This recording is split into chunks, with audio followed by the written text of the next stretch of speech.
Welcome to STL City Showdown. So this is a little different. You guys are really used to hearing BRBFancast or Black, Red, and Blue, but we decided to do a little bit of a rebrand. We felt like over the past year, we had a lot of good content, but the best content that we tended to have was, for instance, our favorite game, which was Goal or No Goal, where we basically took somebody's Twitter comments and said, did they have a goal or no goal? Basically like thumbs up or thumbs down, kind of like the Gladiator, which I haven't seen yet. So basically we're going to kind of shift more towards that kind of model where we're having like different little games. So like tier list or goal or no goal. And part of the reason too is, man, there is a lot of great podcasts out there. I'm very happy to say that St. Louis has a plethora of podcasts out there. You have like the Ball Watching Crew, you have the Flyover Footy, Ramble City. Yeah, I'm trying to say those guys.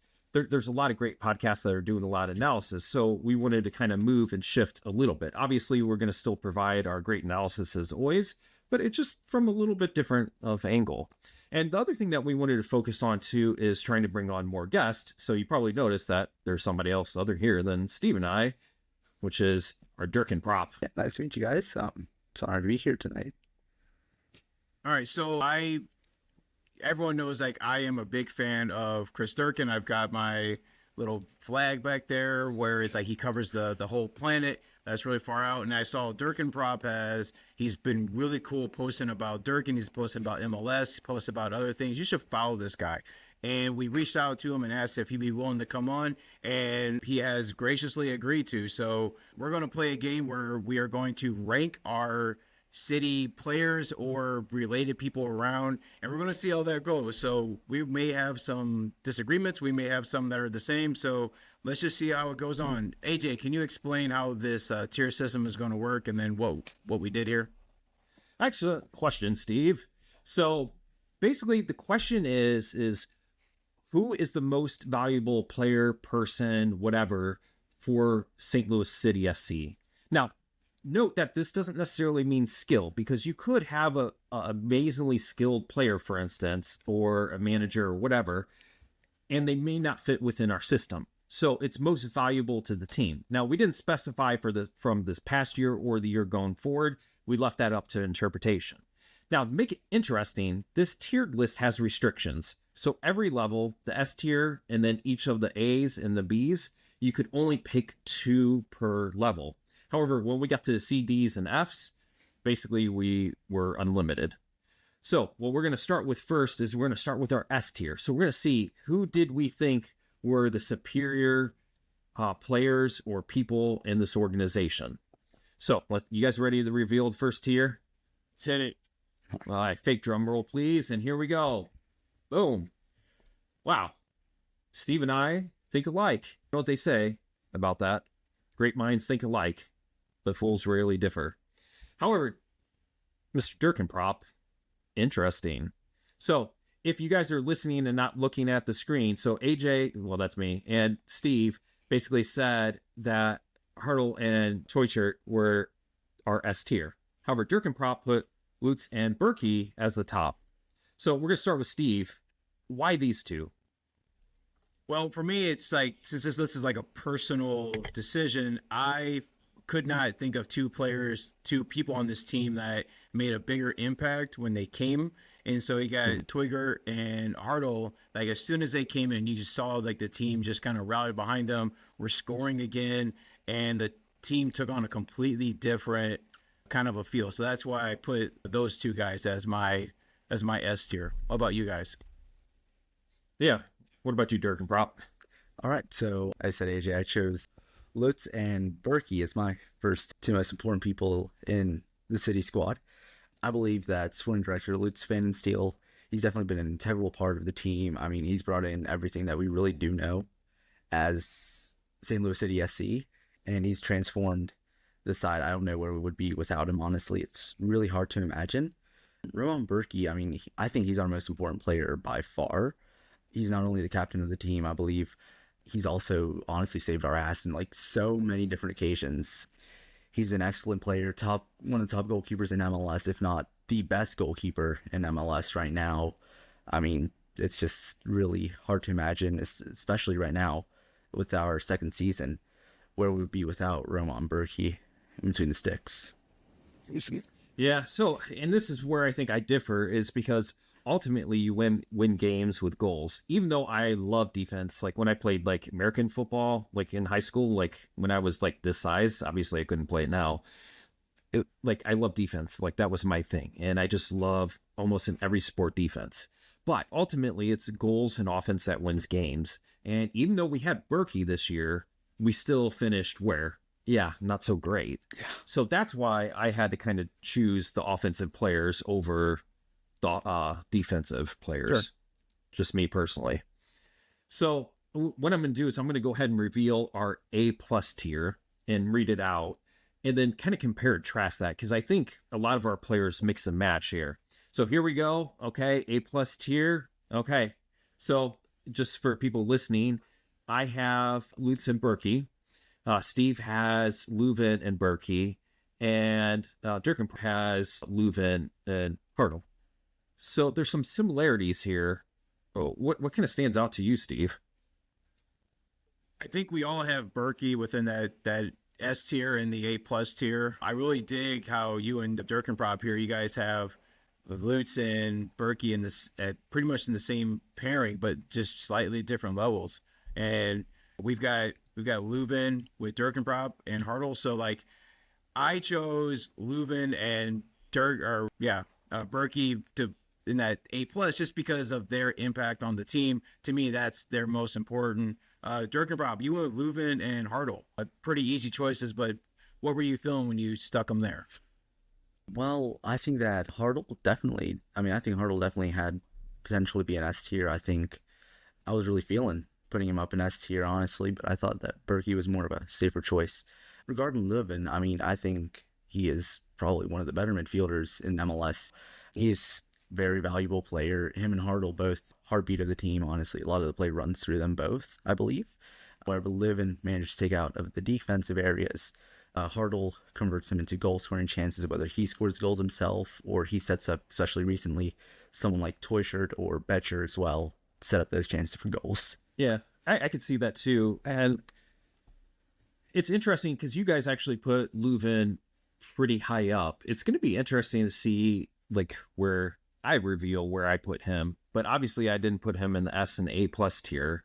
And I'll kind of tell you my thoughts when we get there. But I definitely think there were stronger players, because like when we look at Hartle and Toyshirt, like these two definitely, in my mind, were in the top 2 tiers. Durkenprop a little bit disagrees. I don't see him in the top 2 tiers here, but we kind of have a similar idea. So, okay. You guys ready for the mid A tier? Yeah. Okay. Yeah, let's do it. Okay, here we go. So I have Celio and Betcher. Steve has, it looks like, and Indy, so he loves the wingers, apparently. And Durkenprop has, is that Hackworth? Toyshirt. Yeah, Hackworth. Yep. And Toyshirt, right? Yeah, Toyshirt. Yeah.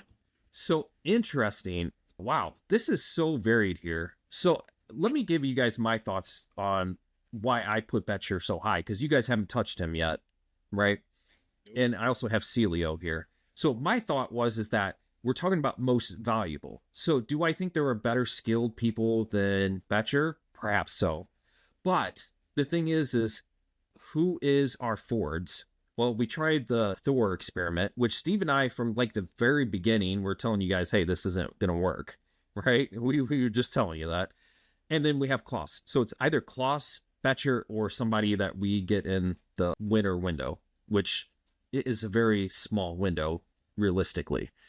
So the question is who's your big striker? Well, Betcher, well, let's see. He has athleticism. He knows where to go, and he's a finisher. He might not be the best in the league, but he's doing a pretty good job, and he really does pair well with our 2 new Germans. What do you guys think? I mean, that's an opinion. You're definitely it's definitely an opinion. Yes, and I'm glad you have that. I don't think that Durkenprop and I would have necessarily agree with that opinion, but I'm going to defer this over here to my man Durkenprop, because I want to hear this justification for Hackworth being so damn hot. That's amazing. Okay. Especially over Betcher. Come on, man. I mean, yeah, he's defend yourself. So here we are. Hackworth, honestly, assistant coach, also coached, I believe, the City 2 side that got to, what was it, conference playoffs, I think, like a couple seasons ago. Honestly, I do think that Hackworth did an amazing job with what he had, especially with such a massive injury crisis on his sleeve. Everything was horribly wrong. I mean, Carnell, I didn't personally agree with the Carnell being sacked, but I think Hackworth did an adequate job given what he had. Honestly, he stepped up. He did his job. I think he had a great impact on the team. He helped players like Hartel, Teuscher, Becher, even Giannis Horn, who we didn't get to see much of, I think because of an injury problem, just late into that season. I think he didn't, I'm personally a very big defender. I think he should have kept the job over, I think, what was it Melberg, who was signed in his, Melberg, who was signed in his place. I think that Hackworth could get a job over him. But I think, honestly, he's still extremely important to the team, especially with that relationship that I do believe he has now built with the players on a more personal level, having been the first team coach for a while. Yeah, I mean, I get that. Like, he did take this team when Carnell was fired, and very suddenly fired, and took the team and actually kept it from completely falling apart. And I wouldn't say the team rallied around him, but it's sure the team didn't like push back on him even more. Yeah, it seems like he held the locker room together. So while I would not put him as high as you did, I think it's good for you someone to have him on the list. So he was an interim coach for over half a season. So like that's a long time to hold an interim position. And he has been a head coach in the past, and he plays a very pivotal role on this team. What did you think about him staying on after not being selected as the head coach for next year? Well, I personally think he's going to stay at the club, honestly. I think that he's not much of an they alternative. said he is. At the club. Yeah. He's definitely They said gonna he stay at is. the club. He's going to go back to his original position. Yeah, I think that's a good thing, honestly. It's not every day that you have someone who's as allowing to return back to his original position than True. to advance, such as Hackworth. I mean, it probably even shows that he himself as well might not have been on board with having taken a more involved role in the team. However, I mean, honestly, I'm glad he's staying. So I think there was some press conference where he said before, like this was announced, like this was at the end of the season, that he wanted to stay in St. Louis. His family and his kids liked being here. They actually didn't really want to move. So maybe it was the family's decision that made him stay, as long as the city, of course, allowed it. I mean, he was definitely gunning for the chief position, if you will, but I don't know. Hackworth, the thing is that I'm going to give you some ammunition, if you will.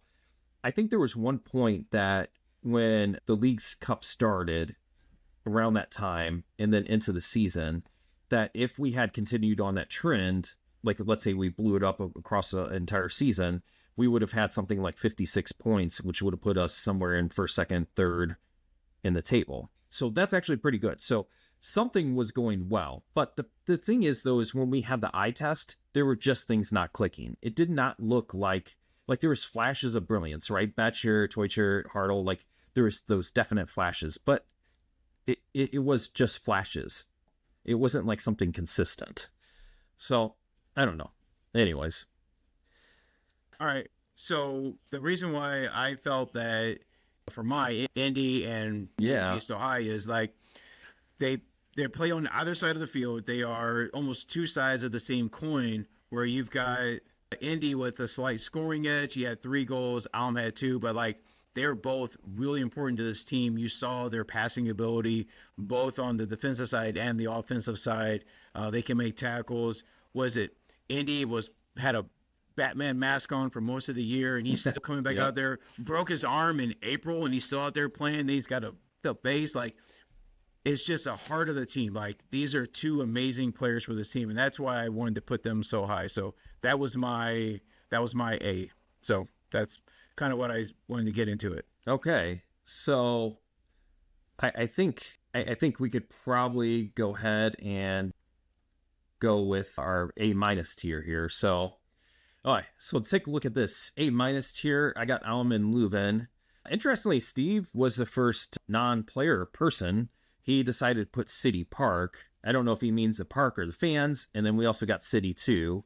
And then Dirk and Prop put, it looks like Indy, and is this It's the man of the hour. Durkin? Yeah. Durkin. So Dirk and Prop put Durkin is A-. But I think that's like a sin almost. I mean, it'd been worse if you put like B+ or something. But I guess it's still the top 4 tiers.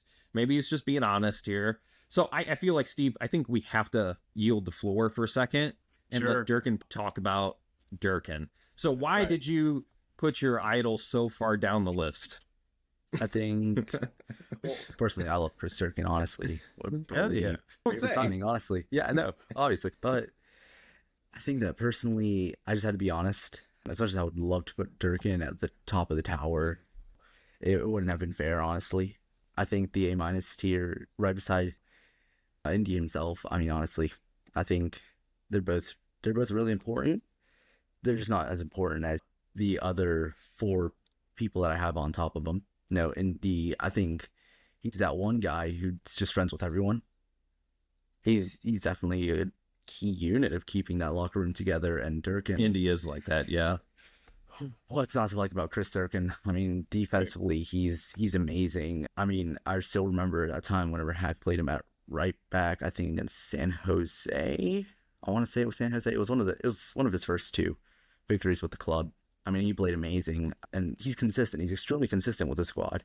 He doesn't look like he's going to drop that place to someone like Ostrak anytime soon at all. Maybe if he got sold or injured, which, oh God, don't take that as a sign. I don't want that to happen. They're just both there at A-. All right, Steve, you got to tell me about yours. I'm dying to know.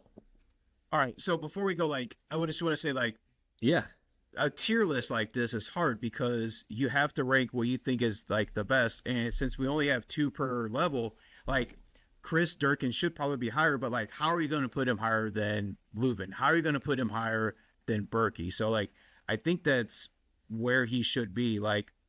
I think what strikes me most about Chris Durkin is the ability for that man to just run everywhere. What does he average? 6-7 miles a match? And yeah, he's always at the top of the list. Yeah, it's crazy. Plus he's got the coolest shorts in the league. That's just badass. So, all right. So mine, when we were putting this list together, I wanted to think, what are some of the most important aspects of this team? And for me, City Park is one of those where I feel like that is such a cool environment. Especially in St. Louis, we're used to Busch Stadium, the baseball stadium. We're used to Enterprise, where the Blues play. We had the Dome for the Rams, and it's those are all kind of cool. They all have little bits, but there's kind of gross areas on both of those, and it's just weird. City Park is just amazing. There's not a boring, slow part of that whole park, and they're renovating the entire downtown area around there. Everything is just... It seems like it's great. The pitch is set, was it 40 feet below the street level, and you feel it when you're in there. That place is amazingly loud. I think I was talking with you guys before, I had never been to a soccer match at that level, and the ability to just scream the entire time and make noise.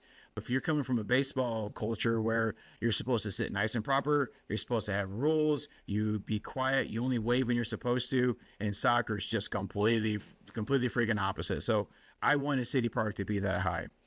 The reason why I put City 2 on there is because as a development team, it's such an exciting sport. It's such an exciting team because what you have is the players that are on City 2 are making it to the City 1 team to the point where a couple of those matches this year, most of our players were from City 2 starting these games. So, and they went to the Western Conference Championship 2 years in a row. They went to the final the year before. This is a solid squad. And I wanted to give them their props on our tier. So that's why I put those over some of the other players on this list. So that's kind of my thinking on there. Legit. Steve, okay, AJ, why don't you like Leuven? Why did you all year, you're I hate Leuven. He's a piece of crap. Now it shows. It really does show you just don't like the man. And I don't know why. Maybe it's a German thing. I don't know. Well, he put his boys up there, but I don't know, man. It's just, maybe it's the hair. He doesn't like the hair being parted down the middle. So maybe. I don't know. Look out. So Yeah, Leuven, I think he's highly skilled. There's no doubt about it. And there's usually a difference when he's playing well versus not. So he can help carry a team. But just this year, he just didn't seem like he had the same flair. Now, we know that his wife is going through a lot of issues, and I think he needs to take care of that stuff. Like, that's important, right? And I don't blame anybody for that. But I do feel like for some reason, he's just a little bit slower this year. He's just not as impactful. I think he's getting a lot more frustrated. So a lot of people have pointed this out. There'd be times that he's taking the ball, especially for whatever reason, up the left side of the field, and he'll just bomb it forward for a long ball. So if you guys don't know, like in soccer, the long ball is just like a Hail Mary in football. It's a low percentage chance, but it can be an amazing opportunity to score. But it just seems like it kills these buildups. Like we sit there and we build up for like 3 minutes, and then all of a sudden Leuven just says, "What? Screw this," bam, and just knocks the ball 50 yards in front of him. And it's just like, it kills it. And then the other team recovers, and then it's a loss. It's essentially a turnover. So I don't know. I could just see some of that frustration coming out. I feel like he's just a half step slower than he used to be. That's why I kind of put him down a little bit lower. He had more goals this year than he did last year.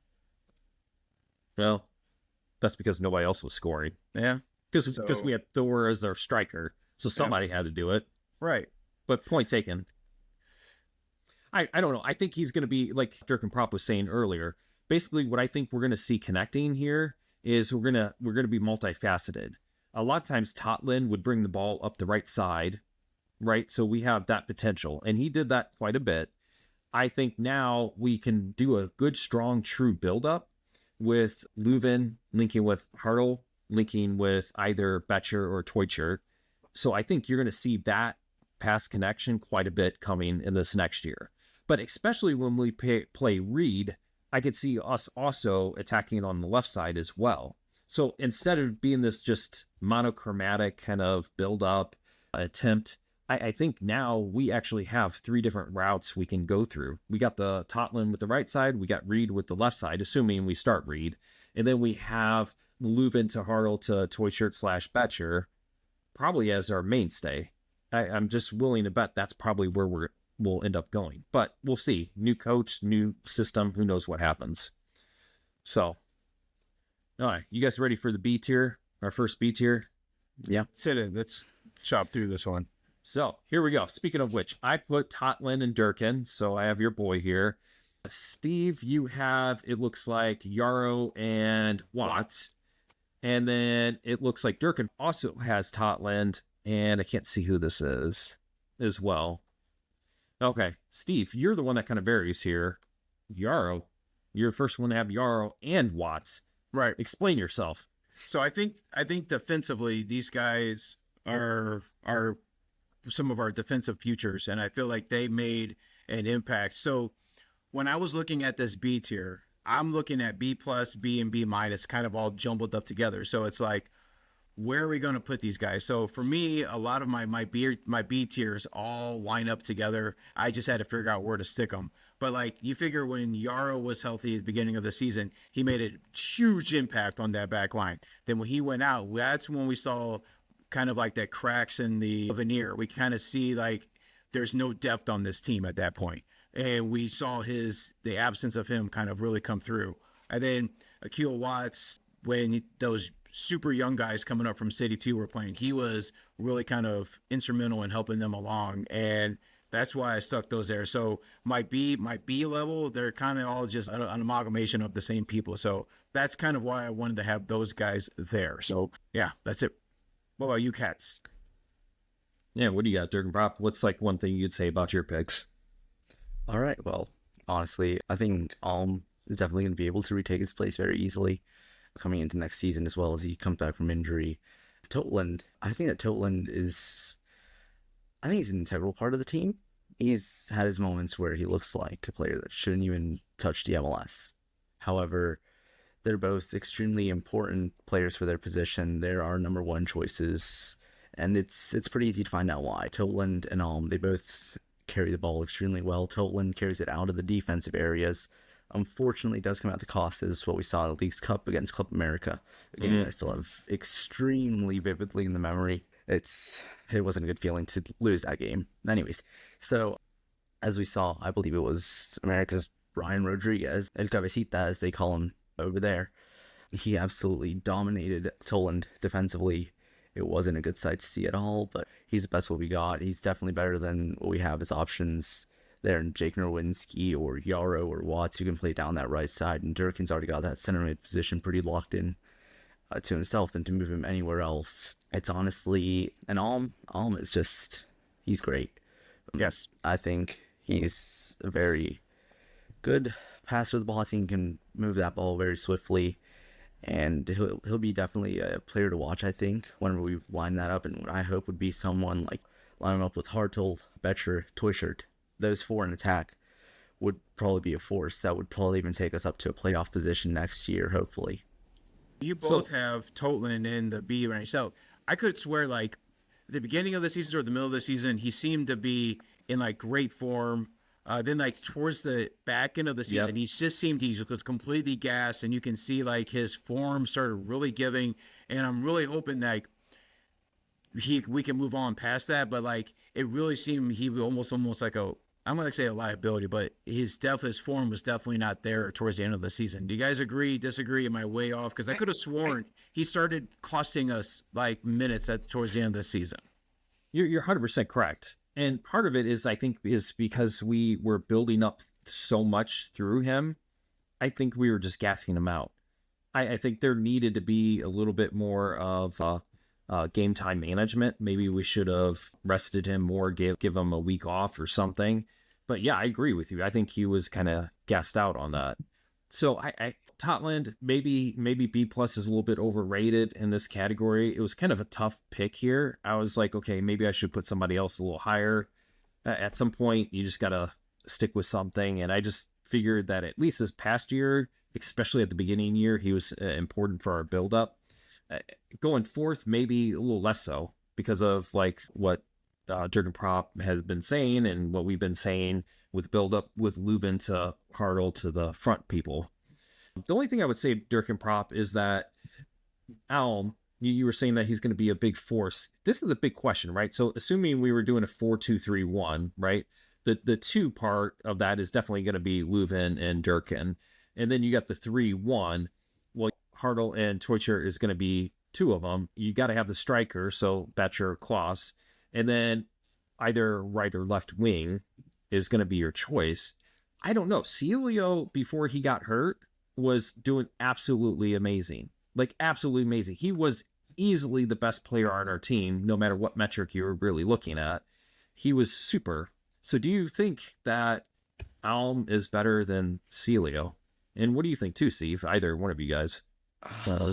Honestly, I'm not seeing much of Celio playing outside of that left mid position, which Hartle already has locked down to himself as of we've seen in the latter half of the previous season.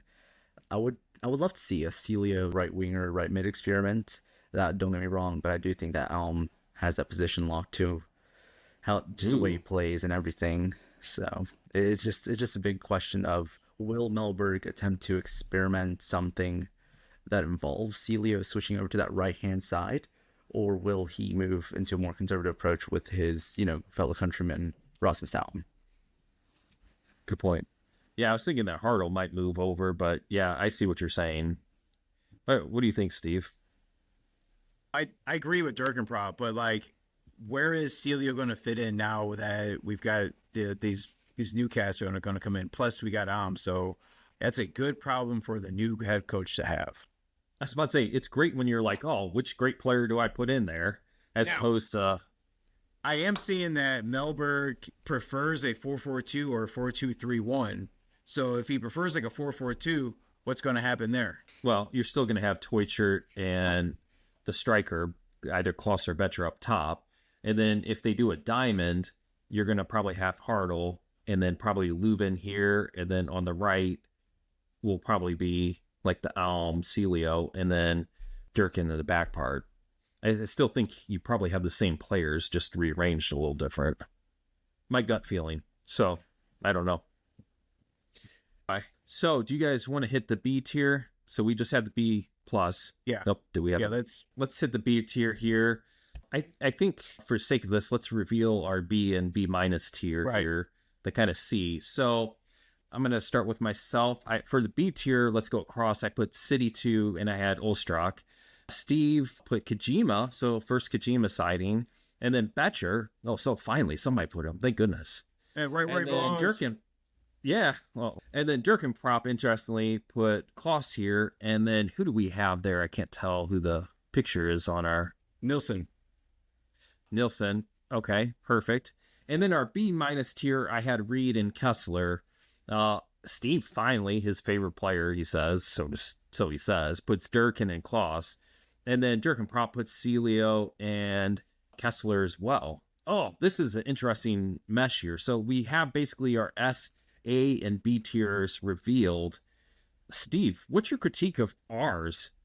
What do you think about ours? So the only question I have about Celio is like, I agree he's a very impactful player, but he didn't he was out pretty much the entire season. So like that's the only reason he wasn't on my list. Although I do think it's cool to have him on there. I think Kessler is right in that B to C range. We thought that he was going to come in and be this amazing replacement for Parker, but he does have those holes, but he's so young. We got him for so long that I think that it's going to work out. And that's the reason why Kessler is not in my B range. I ain't got no argument about City 2, Reed, or Ostrak, but I think that B range is kind of interesting because you do have to play around with those positions. So I see a lot of similarities, although I like Kojima's passion. I like his ability to play. He scored against our Houston match, and he was in City 2. He would play here on Saturday and then go play in City 2 on Sunday. That's how much he really wants to play. So I feel like for his value moving forward, he's definitely in that B range. Durkin Prop, what do you think about the rest of ours, or any comments of where you think your players belong? Well, I think that Kojima up there is a very interesting decision given how minimal we see. Don't get me wrong, I absolutely love Jose Kojima. I think he's one of my favorite players on there. I just don't know how really important he is to the team. I mean, whatever you factor in, as you said, his playing time with City and then playing with City 2 on the next day, that's absolutely something to be factored in. I'm just not sure about putting him all the way that high. Now, I do want to point out about Klaus and Nilsson. I think that Klaus is still an extremely important player. I think we can't downsize his impact from the 2023 season, our inaugural season. I wish we could have lived out something like that again, some sort of way to prove that we didn't have just a fairy tale season a couple of seasons ago. Unfortunately, we couldn't prove that. I think our next season though will be pretty good, and it's just showing that we just brushed the 2024 season off the side, and we're actually playing like St. Louis City does again. And part of that came from João Klaus. Clinical goal scorer on his day. We just didn't get to see any of that, really. I mean, we did see it in the more earlier half of the season when things were going at least a little bit right. But then just as everything started to go wrong, everything went wrong. I mean, Klaus himself got injured, I believe, once or twice that season. And then whenever he came back, he just didn't look nowhere even near what we saw from the 2023 season.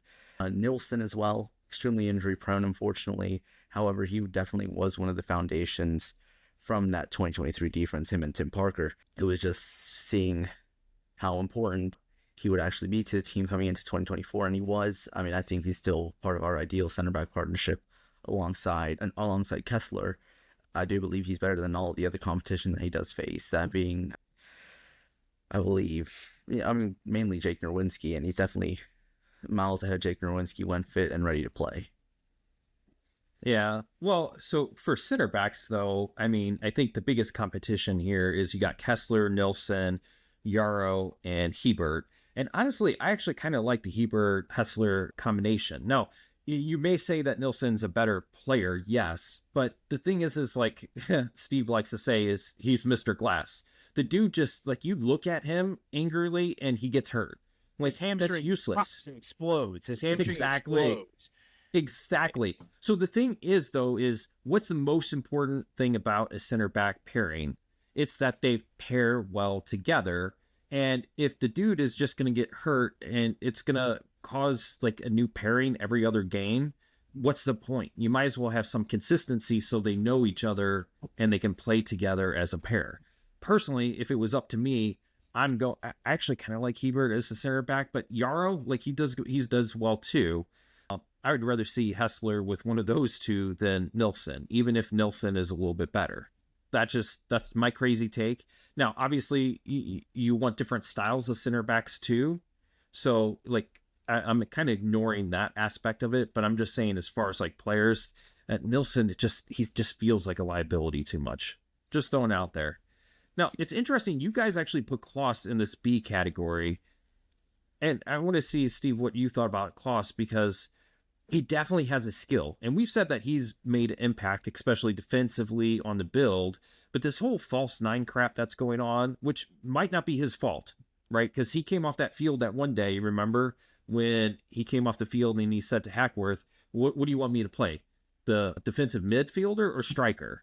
So maybe it's not his fault. Maybe that's part of the issue. He's positioned wrong. The other thing is if you don't get the ball to him and you don't service that ball to him, you can't do anything. Like, how can a striker strike and finish if you don't get the ball to him in a good place? I don't know. What do you think, Steve? Like, you put him as a B minus, though. I did, only because, yes, he was hurt for most of the season. Yes, he wasn't that 10-goal scorer we saw last year. But look at the lineup he had around him, the struggles he had there. And when he came back from his injuries, yes, he wasn't scoring, but it's like there was almost there every time. And the way he would run down the pitch, throw that big body around, he was frustrating the defensive players. He was always right there.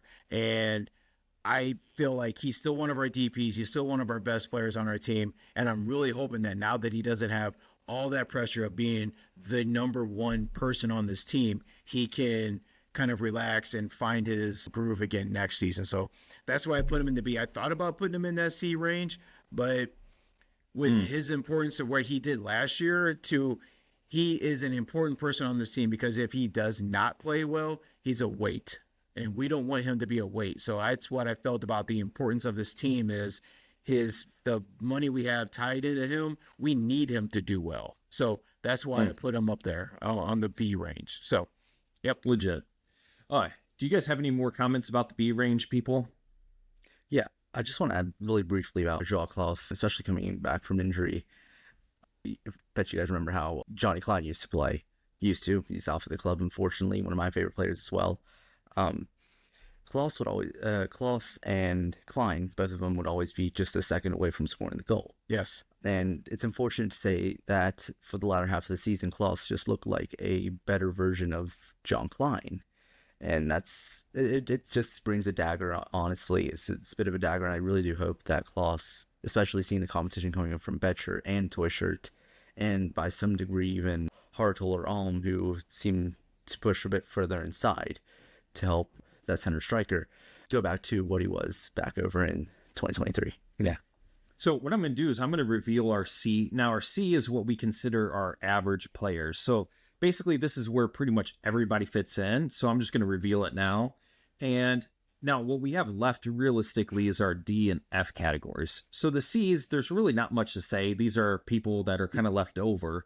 But what I want to focus on is our D. So I'm going to go ahead and reveal that. And this is interesting. So for people who are listening on audio only, I put some players specifically on here. So I put Blom, Mechanic, Aziel Jackson. I put Bradley Carnell and Thor. Steve also put his second favorite player, Thor, on the D. Just kidding.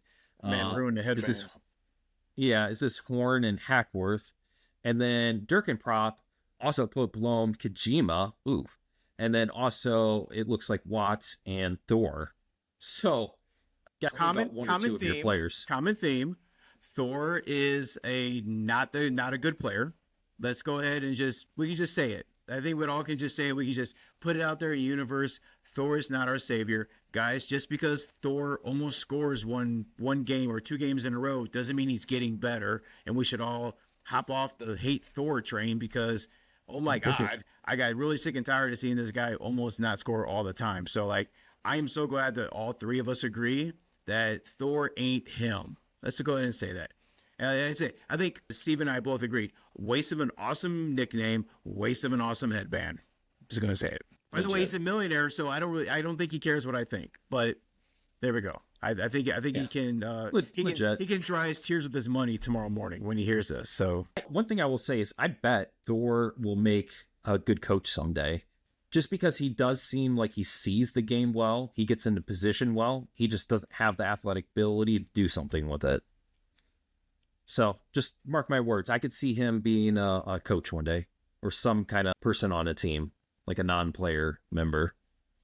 What about you, Dirk and Prop? Like, what's something about your peeps? Well, Pick one or just, I know we could talk forever, but I saw there's so Blown. much. I mean, So discuss there's- Blown being on your D list there. yeah, that's Well, he's out on loan. That's pretty much the only reason why I put him all the way down on there. He's just not at the club presently. I mean, I think he's definitely a solid player. Whenever he was playing, I just don't think he's very impactful now, just because he's out on loan back in his home country of South Africa. I don't know. Even if he was here, I would still put him on the D list because I feel like if we looked at our first year, yeah, man, he was holding down that defensive midfielder position. He was great. But man, he did not have it. His attitude stinks. Remember when we had, was it the PKs, and he refused to come out on the field? That's a crybaby. I don't like that. There is no place on a team that deserves it. Now remember, we're ranking valuable players to the team, not necessarily their skill, but even skill-wise, he dropped off for whatever reason this year. It's like after he came back from like national team, I don't know if it got in his head or something, but he dropped off hardcore. I don't know, How good was he last year? How good was he last year, though? Like, he was he was a fan favorite, wasn't he, guys? Like, last year, like, he was no, he did great. Blown He was did great last year. 2023 was so last year. Yeah, unfortunately. Let's see. Do you guys have any other comments about the D's before I go to the F's? Yeah. So I put in most of the really not so important or popping off City 2 boys. I mean, I put Joyner and Reed up on C tier. I think those two have definitely the highest ceiling. For D, I definitely wanted to balance it out a little bit. I didn't want to make C just like this massive list. So I had to make some sort of sacrifice. And a lot of the City 2 boys, like Pierce, Glover, Kojima, McSorley, and Wenzel, all five of those are down there. I mean, we saw a lot from Kojima and Wenzel earlier, or really later, actually, into the season. And I mean, it's nothing against them. I think they have too much in their current position to actually make an impact on the team coming into the next season. Yep. Yeah. So we're going to go ahead and reveal our F tiers. Now, Dirk and Prob was too kind and he decided he didn't want to put anything there. So it's just Steve and I here. But so here we go. Okay. So I put our favorite player, Adeniran, and I also put the KC on there. Steve, what do we say to KC? Man, they got dry ass barbecue. Thank you. And Steve, flavorless ass barbecue. Steve put Blow, Mechanic, and Bradley Carnell. So, can I go first? I've been dying on this one. Yeah. So Adeniran. So I can't believe Dirk and Prop didn't put this. I'm disappointed in you. But Adeniran is a sour apple. He ruined the bunch for sure. There was no doubt. Like if you listen to the press conferences or got the transcript from like Matt Baker or something, there was no doubt that they mentioned locker room issues near the end of the season. And there's no doubt that Adeniran, who was separated and removed from the team for non-injury reasons, was the progenitor of it. And Ezeal Jackson, I truly believe he would still be here today if it wasn't for, he didn't die. He just went to, I think it was Philadelphia, right? No, Columbus. I think he would still be here. Columbus, thank you. That's right. Adeniran went to Philly, right? Yeah. Thank you. Okay, that's what I was thinking.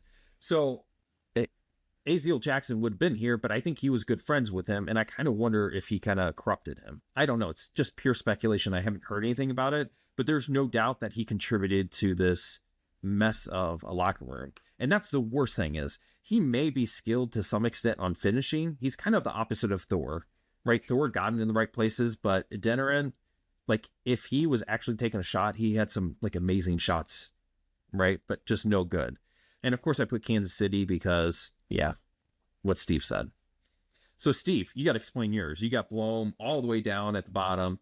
Is it because he's on loan, like what Dirk and Prop said, or is there something more to this? No, I didn't really see his value on the team towards the rest of this year as any good, to the point where they just loaned him out to his home team just to get him away from the team. Like, to me, that was a genuine, we need you off this team.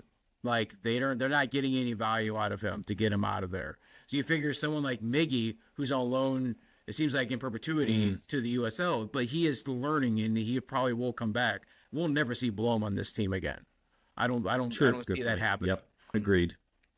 Marcanic is because I think I mentioned it. We had one red card this season, one red card, and it was him. And it was in that Pow game where he had the goal taken away, and then he got the yellow card, and then he got another yellow card for just continuing to complain. And that game broke him. That game broke him as an emotional player, and he never was the same. And we just kind of kicked him off to Colorado as well. Now, one thing that I want to really discuss is on that C tier, I had AZ Jackson in that C tier only because, one, he was jobbed by the fans. The fans put him on so high of a pedestal last year that he never asked for, that when he could not continue to perform to that level, the fans were vicious to this young man. Like, he couldn't do no good, and it was insane to see. He's out there running his ass off, and all we kept hearing was like, he was a flopper, and it's ridiculous. And we get a ton of money from Columbus from him going there, and his sale to Columbus helped us get Hartle and Twigger and some of these other cats that we were able to form. So, like, he gave us a huge return on investment. He was one of our most valuable players, and the fans would have ran him out on a rail just because he wasn't as good as they wanted him to be. It was pathetic. So that's why AZ for me was on that C. He had a lot of return investment on that. And that's why Blom and Marcanic are in the F, because we're not getting that value out of them. And I put Bradley Carnell on the F tier only because of that locker room. It seems like he lost the locker room. No matter how good of a tactician he may be, no matter how good last year was, whatever you don't want to fault him for this year, that locker room was telling him. He lost that locker room, and that's why I'm telling you, we lost. Was it Colorado? There was that game we lost. The very next day, they held a press conference. He was fired. Like, it took them no time to turn around and fire that cat, and they didn't even hold back. They're like, yeah, he's gone. So something happened in that locker room, and that's what cost him his job. After he was just renewed, the man has 3 more years of money just coming to him, and he doesn't have to work for it. And it's because he lost the locker room. So that's why those 3 are on my F tier. So this is a pretty cool thought experiment. Yeah. So hopefully you guys enjoyed this episode. Like this I think is encapsulating our new kind of format that we have with STL City Showdown. It's this kind of interaction, which can then create the discussion and debate from there. Steve, I know, is really, really involved with social media. He's going to give you some of our socials here in a second. But one thing I would encourage you is, I'm sure you guys have a quote unquote so-called better tier list. If you want to do a tier list, feel free. If you want to say, hey, AJ, your tier list is great and Steve's is just utter crap, I can't believe he did that. Oh my God, quit asking your mom to come on. Oh my God. She's not going to do it. Oh my God. Hey. Okay. You win that I got you. Yeah. All right. So in that note, defer socials. Yeah. So we are St. Louis City Showdown. You can find us on Blue Sky. We're going on Facebook as May Zipper, and you'll see us out there getting our polls, getting some other stuff. We're going to have a MLS Super Draft special coming up soon. We're going to discuss that. We're going to have make some lists about the players we think we want to keep. So if you guys want to come on and do this like Dirk and Prop did, we're more than willing to have you. Dirk and Prop, we're more than willing to have you back on our Super Draft list. So let's keep this train rolling. So really find us there. And thanks for tuning in. And as we always say, all for City, baby. Exit music.